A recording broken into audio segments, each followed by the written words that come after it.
여러분 안녕하십니까? 대전의 한 어린이집에서 교사가 아이들을 학대한 혐의로 경찰 수사를 받고 있다는 소식을 어제 전해드렸는데요. 또 천안에서는 차량 안에서 잠든 아이를 4시간 동안 방치했다는 소식이 잇따르면서 부모들의 불안도 커지고 있습니다. 대책은 없을까요? 김윤미 기자입니다. 어린이집 교사가 거칠게 밥을 먹이고 울고 있는 아이를 구석으로 끌고 갑니다.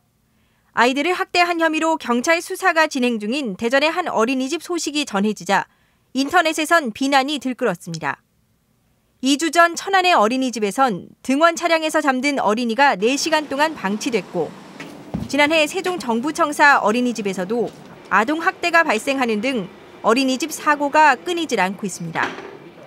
만 4살 이하 어린이들의 경우 학대를 받으면 원인을 자신의 잘못으로 여기기 때문에 특히 위험하다고 전문의들은 경고합니다. 공포나 불안의 정도가 훨씬 더 심하죠. 사람에 대한 신뢰도 좀 상실될 수가 있습니다. 사람을 믿지 못하게 되는.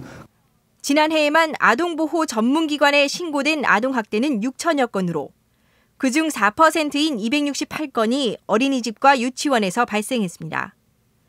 가해자인 보육교사의 연령대를 보면 20대가 전체의 42.5%로 가장 많습니다.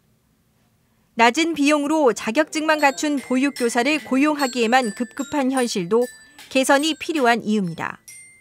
연 1시간 정도만 교육을 받게 돼 있어서 교사분들의 아동학대 인식이 굉장히 부족한 처우들이 좀 개선돼서 너무나 이제 피곤하고 힘든 상황에서 아이들을 돌보지 않도록 다음 달 말부터 아동학대 범죄에 대한 처벌을 대폭 강화하는 특례법이 시행될 예정이지만 전체 아동학대 사건의 고소 고발 비율이 10%를 밑도는 등 적극적으로 대처하는 경우가 적어 실효성 논란이 일고 있습니다.